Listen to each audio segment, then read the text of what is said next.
This was Minecraft 10 years ago. And this is it now. Lena Raine's music somehow managed to replace C418's in nearly 5 years. But from barely breaking even financially to becoming a new face of Minecraft, how she did it will shock you. But before you even realize it, we're gonna have to go all the way back to... And that's the way the house is. Yeah, I mean, I've been doing music basically my whole life. I was in choirs when I was a kid. My dad was, or still is, a composer. He plays violin, and he was playing in bands and doing stuff for stage and theater. And so yeah, it was kind of natural that I got into music, and I was just, playing around in his studio and all that sort of stuff. So I just started writing music and just kept on doing that, and then got into college for music, and whole number of things happened to eventually lead to writing music for games. Lena Raine was brought into music at a young age, where she studied piano and made a transition to electronic music production and composition. Her father being Elias Raine, a pianist who influenced Lena at a very young age.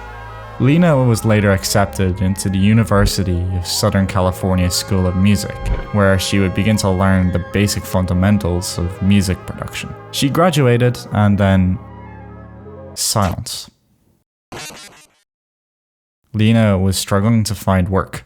Well, that would be until she'd be picked up for her first composition job on a game. But as normal as things were sounding for her right now, it would only begin to become more crazy as she would soon after get picked up for a project bigger than she could have ever expected.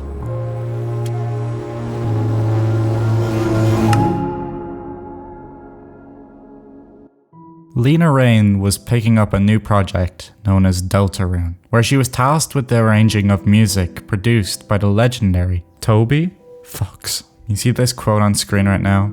Remember that for later.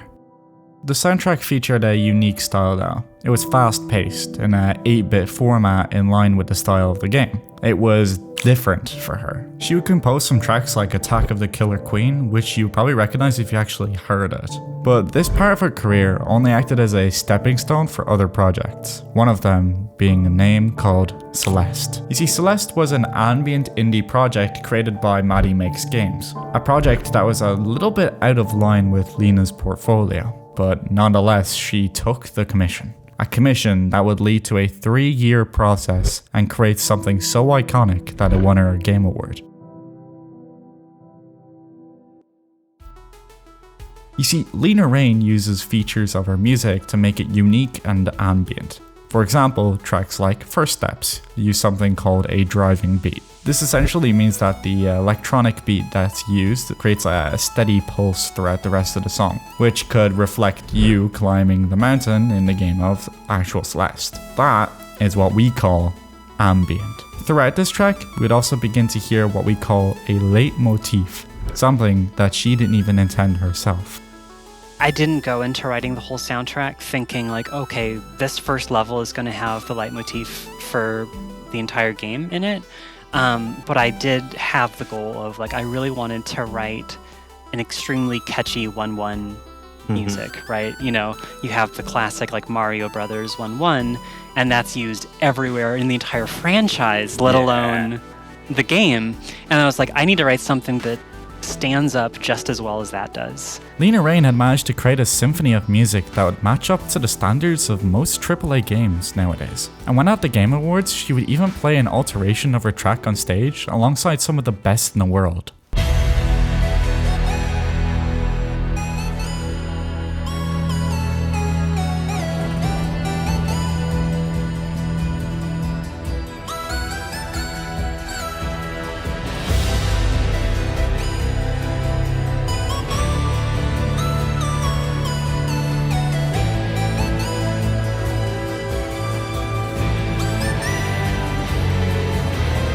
Lena had made a soundtrack that really tapped into the emotional connection that the game had managed to build itself. something that in the gaming industry had nearly never been replicated up to this very point. So surely, what does Lena do next? Does Lena just wait around for another game to come along? Or surely she won't wait for a second original Celeste game or a part 2, because it just wouldn't make sense. There was only one way that Lena could realistically go, and the way it went would change her life and millions of others forever. Minecraft at this time was being run by a multi-billion-dollar company with an already expanded upon soundtrack, created by the legendary C418. A soundtrack that featured simple melodies with classic tracks like Sweden and Mice on Venus. It was a soundtrack that was in its own right perfect for the game. It used simple instrumentation with odd features of synths in it. It was music that was listenable to on repeat for hours on end without any hesitation. An entire album that I actually go into more detail on this exact channel, so click the end screen at the end of this video to learn more about it. But outside of his instrumentation, he and Microsoft were in their own disputes about who should own the rights for music to follow. C418 had a third Minecraft album that he could have released, but after disputes lasting months, they seemingly couldn't come to an agreement. So one morning, Lena would receive a message on Bandcamp that would change her life forever.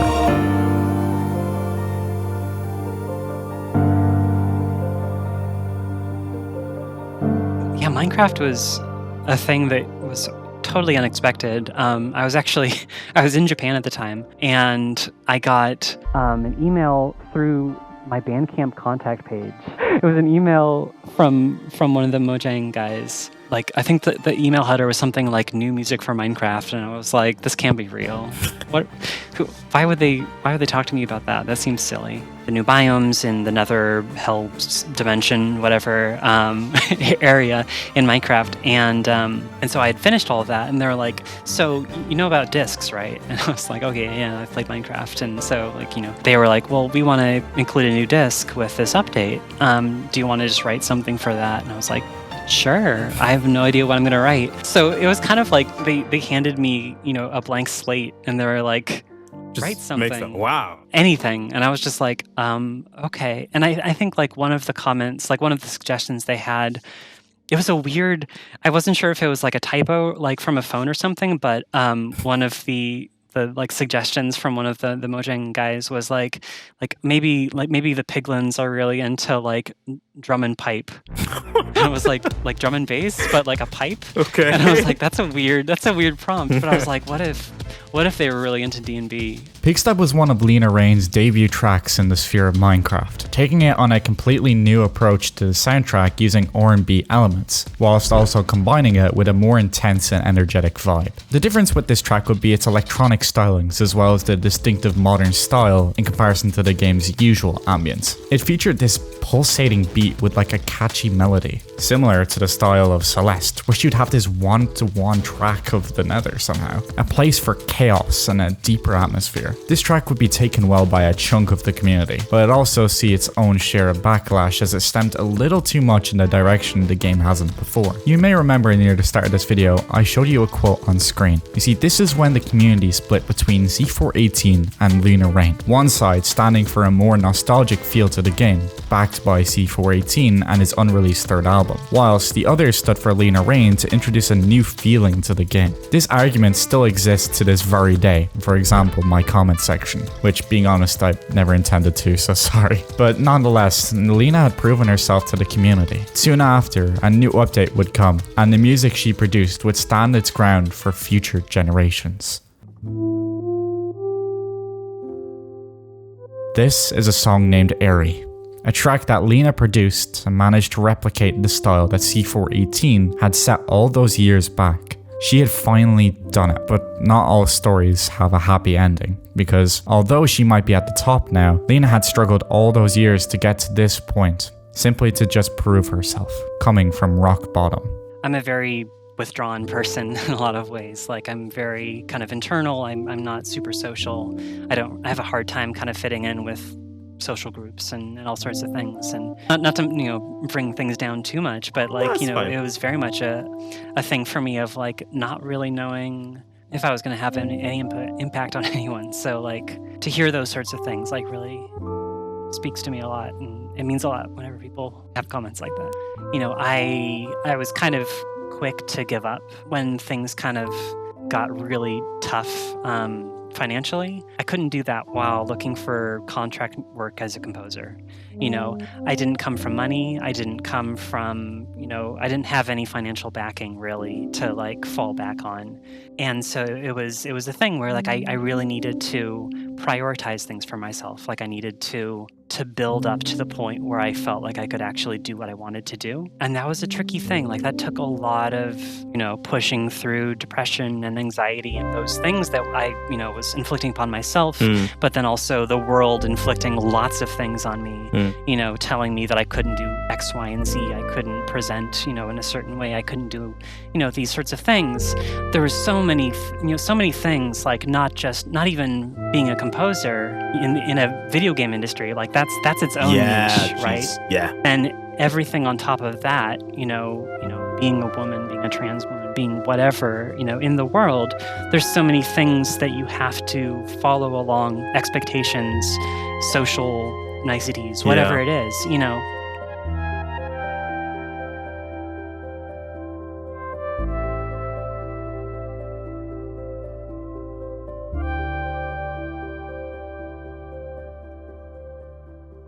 Thank you for watching, and thank you everyone that helped with this video. It means a lot, and you're really appreciated. Also, check out the C418 video on screen. I know it's a bit different, a little bit more controversial, but it's a good video.